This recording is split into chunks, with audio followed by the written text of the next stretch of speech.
Guys, so ayan, busy na kami ngayon sa pagbabalot. Indian dynamite na. Dynamite with Indian touch. Not yet. Not yet fried. Papa is also helping. It's mommy's favorite. When she went to Philippines, she liked it so much. New books for baby Ivan kasi kanina natutulog siya. But this time, dahil nakagising na siya, ayan. Ivan!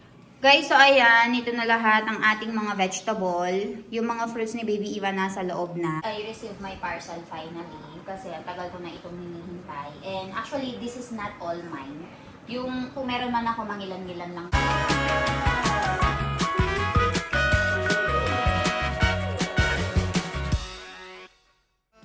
New books for baby Ivan kasi kanina natutulog siya. But this time, dahil nakagising na siya, ayan. Ivan, tara new books, Navi books. So there's a story behind this one. Yung delivery driver kanina ay inopen niya to kaya nagkaroon ng konting away pero babayaan nyo na.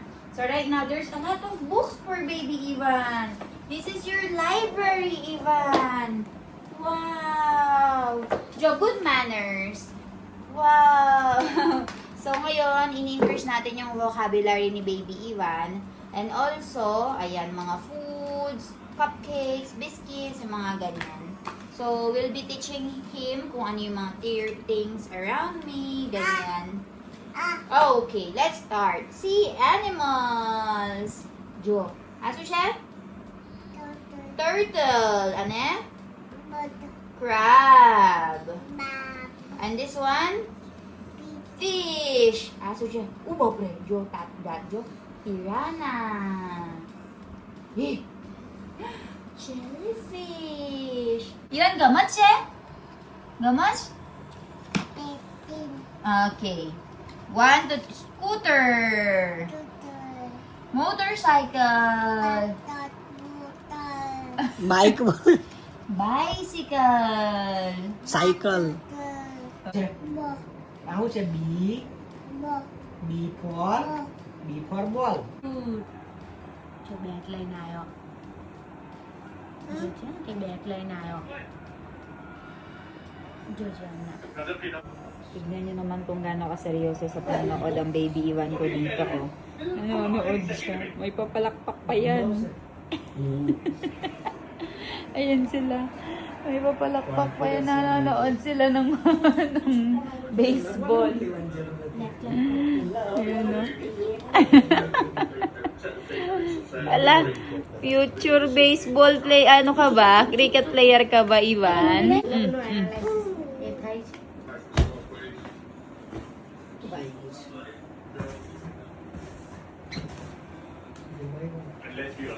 Em thấy nó dolphin nó đi có nhà sẽ đi.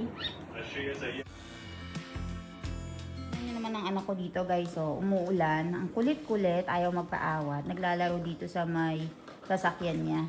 Very stubborn like his daddy. Oh. See? Ivan. Tignan niyo naman, oh. Chacha. He's asking for him to Chacha to come out. Chalo, Chacha. Ayun ka na. Diyan nagpunta siya sa bahay ng uncle niya. Yung laging pinupuntahan niya na uncle. Iwan na baju auto.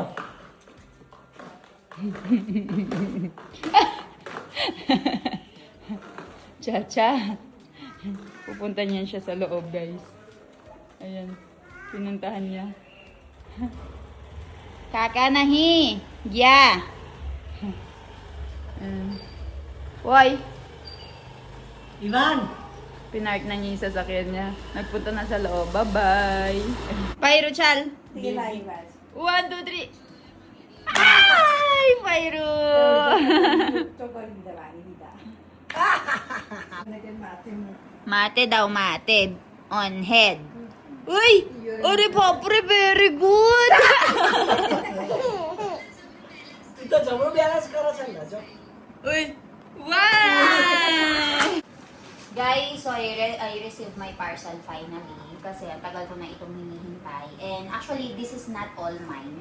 Yung kung meron man ako, mangilan-ngilan lang dito. But most of these are Milan's parcel and Papa. So ako yung nag-order para sa kanila kasi hindi sila nag-order.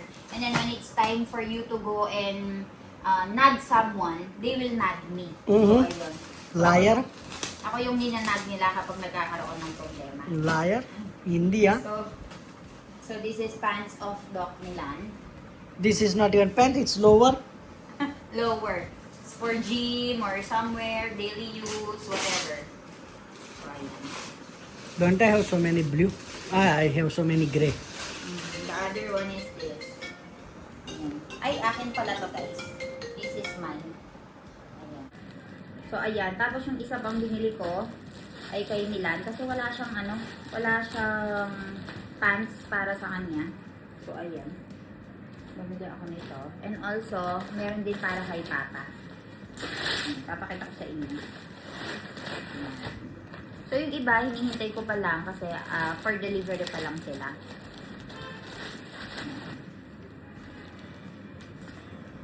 See, baganda. What do you think? Puro mga pants lang, lower, kasi lagi kong binibili mga t-shirt. Eh, dahil nga lagi akong nabili ng mga t-shirt, ang nangyayari ay forgot kong bumili ng mga pants para sa kanila. So, ayun. Guys, nagpunta kami ngayon ni Milan doon sa may palengke and medyo nabasa kami guys. Gawa ng medyo maulan and naka-motorbike lang kami. So ngayon ay bumili kami ng napakaraming mga vegetables. Papakita ko sa inyo. Guys, sa ngayon ang ginagawa ko ay hinuhugasan ko yung mga vegetables. And meron akong biniling ganito. Ito yung gagawin namin ng pang dynamite kasi wala sila yung mahaba. So ito daw yung pinaka hindi masyadong maanghang. So ayan. Nandito pa yung iba. Iniisa-isa ko sa pagpapatuyo. Ayan. Hindi man naubos yung 500 namin dyan guys. Ulam namin for the whole week.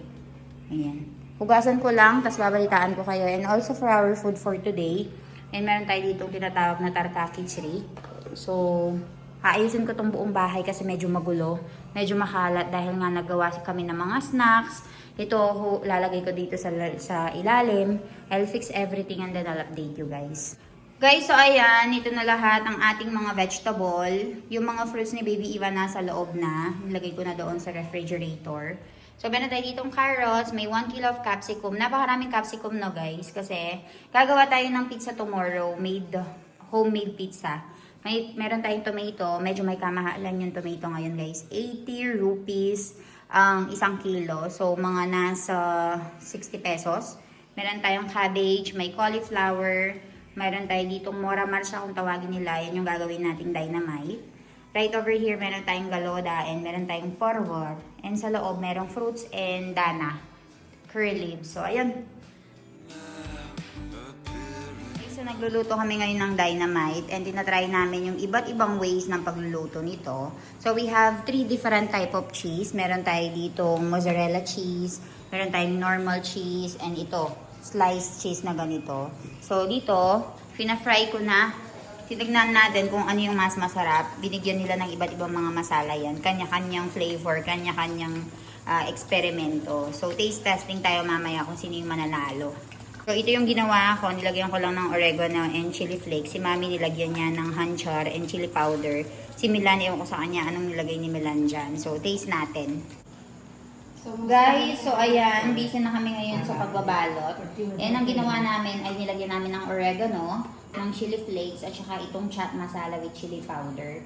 So, mix namin. And tignan nyo naman ang aming cheese. So, ito yung cheese na nagustuhan namin instead of the sliced cheese and mozzarella cheese. So, ito daw. Tapos, nilagyan nila ng lahat ng mga masala na ito. Kaya naman, ang ating dynamite ay Indian dynamite na. Dynamite with Indian touch. Not yet. Not yet fried. Also, we have this cover. Ay, ano tawag dito? Yung parang wrapper sa amin. Kaya lang, hinatin namin sa gitna kasi masyadong malaki. So, ayun. Balitaan ko Mommy kayo. made it very good look. Huh?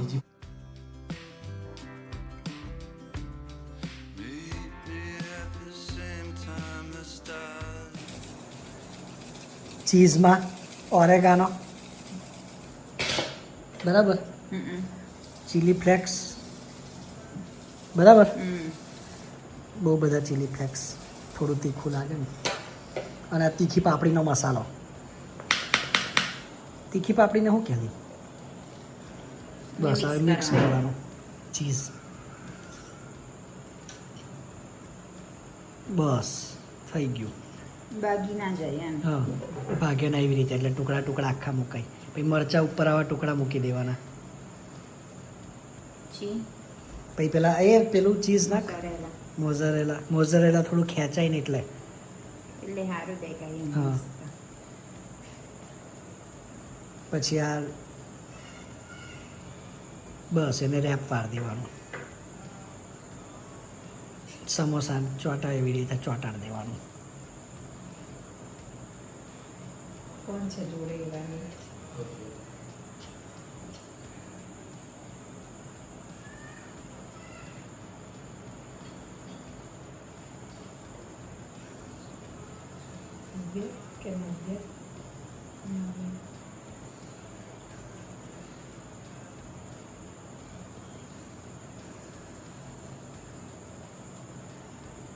Bus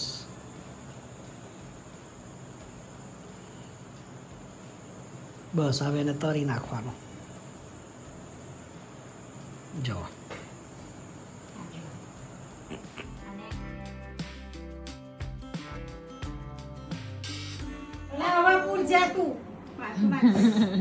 Tingnan nyo guys.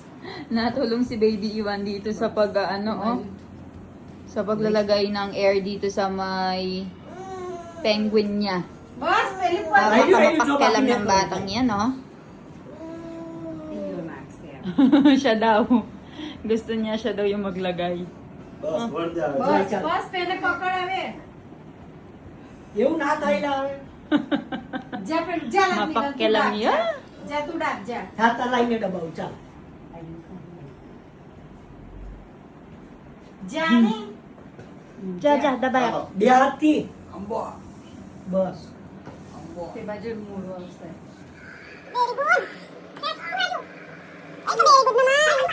Wow, very good.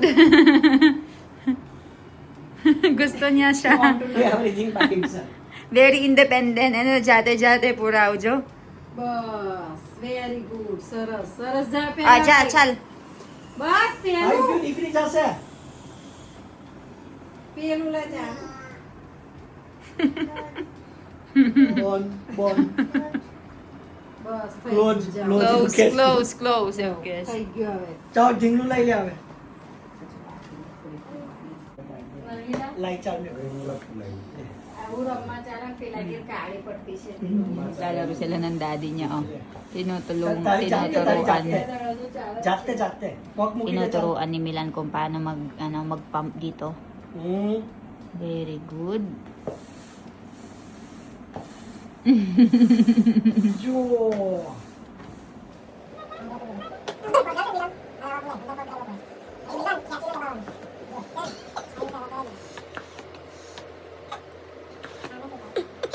Guys, so ayan, naligo lang ako kasi sobrang pawis talaga and kakatapos lang namin na gumawa ng dynamite. Actually guys, di ba sabi ko sa inyo na nung pumunta ako ng Pilipinas, ang request ng mami sa akin pagbalik ay magdala nga daw ako ng dynamite. Kasi nung nagbakasyon talaga siya sa Pilipinas, ay gustong gusto talaga ng binan ko guys, na I think 3-4 times yata namin ginawa. Kasi ang routine ng mother ko kapag pagkatapos niya magtinda sa palengke ay bibili siya ng mga fresh na green chili, tapos bibili siya ng cheese, magluluto siya ng kung ano-ano para sa mga biyanan ko na nakakain nila. So, pinatry ni mother ko yung lumpiang gulay, pinatry niya yung tofu, pinatry niya yung barbecue na saging. Tapos, ang dami niya pinatry, pero ang pinakaisa talaga sa gustong-gusto ng mga biyanan ko, pinakagusto niya ay yung dynamite nga. Siguro dahil medyo maanghang, 'di ba? So, sa Indians, gusto nila yung maanghang. So, nagustuhan niya with cheese. 'Di ba yung tapat-tapat ay yung ilaw? So, ayun, ang ginawa namin, naghanap kami ng wrapper dito sa may India na pwedeng gamitin pambalot ng dynamite. And last time na nagpunta kami ng Varodra, nakahanap kami ng spring roll wrapper. So, bumili kami ng marami. Ngayon, namalengke kami kaninang hapon ni Milan. And dahil namalengke kami kaninang hapon, nakakita kami ng Moro Marcha kung tawagin, or yung green chili na hindi maanghang. So, perfect na perfect for the dynamite. Tapos, ayun, naisipan namin na mag-eksperimento kami guys. Like, lagyan namin ng iba't ibang mga masala. So, ako, si Mommy at saka si Milan, iba-iba yung ginawa namin. And pinataste test namin kay Papa, tinaste namin lahat. And ang nagustuhan namin ay yung pinaghalong version ko at saka pinaghalong version ni Mommy. So, ayun, nilagyan ko kasi ng oregano and chili powder. Si Mommy naman, nilagyan niya nung chili powder na may asin. Tapos, pinaghasama namin yung mozzarella cheese at saka yung cheese na ginamit ko. So, yun yung naging ending, guys. Kaya naman ay sobrang sarap. And pinatawag nga din namin si Manisa Masi and Himamasi. Pinataste din namin sa kanila. And sikat na naman po ang binan ko, guys. Dahil siya na naman po ang nagpauso ng dynamite dito. So, gagaya nga daw sila. Kapag daw pupunta kami ng city, magpapabili nga daw sila. And tinatawag nga ako doon para tumulong nga daw sa pagbabalot. Yun ang aming sinasabi ko guys. Kapag may pauso ang binan ko, damay ako kasi kailangan kong tumulong. Di daw kasi sila magaling sa pagbabalot and di sila mabilis. Kaya pinapatawag ako. So, ayun. Tignan natin kung makakapunta ako kapag nagkaroon ng time doon natin schedule. Tulungan natin sila para ma-enjoy ng mga Indiano yung Filipino version ng Dynamite. Pero yung version na yun, Indian style na kasi, diba dito sa India maraming mga spices, maraming mga masala. So, sobrang sarap talaga if i-add mo yung mga spices nila. So, ayun, balitaan ko kayo. If may mga questions kayo, you let me know. Answerin ko yan sa baba. See you tomorrow. Bye-bye!